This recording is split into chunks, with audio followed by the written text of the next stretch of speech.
So we were talking earlier about a notion of a eudaimonic turn, an idea that the humanities might focus more on well-being as a central concern of human experience.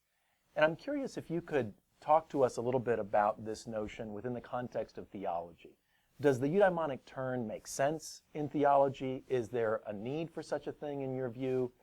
Is there any kind of progress in that direction at this point? So if you think of eudaimonia in its broad sense, you can call it flourishing, you can call it life worth living, you can call it the good life, you can call it well-being. I think that this idea was always at the center of theology and has continued to be at the center of theology throughout modernity and into the 20th century, not quite always recognized as such.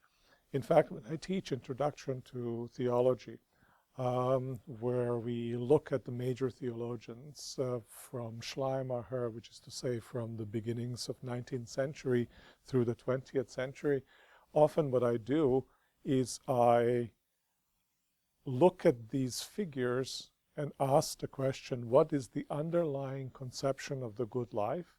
How have we obviously then fallen off and failed to live the good life? How can we get to live the good life again? And you can see how you can discuss these theologians as articulating for their own particular context and their own conversation partners a vision of the good life.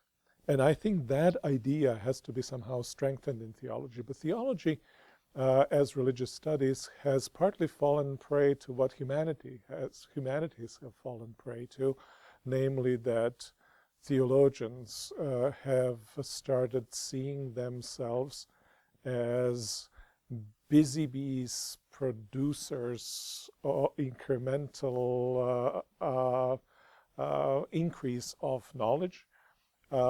All very important, but in the process of pursuing professional theology understood as amassing knowledge of the phenomena, have lost the large question of the good life from view. Partly it has to do with subspecialization of theology, partly it has to do with style of doing theology.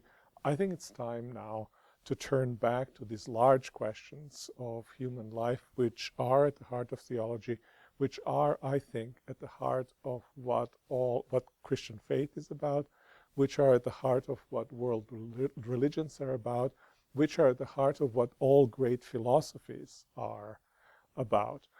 And to highlight this as a central question, and then as subsidiary questions to that within those disciplines, to explore, obviously, understanding of the phenomena, understanding of history, understanding of scriptural text, whatever else it might be, but it will be all then directed toward recovery of this particular tradition for the understanding of the good life today.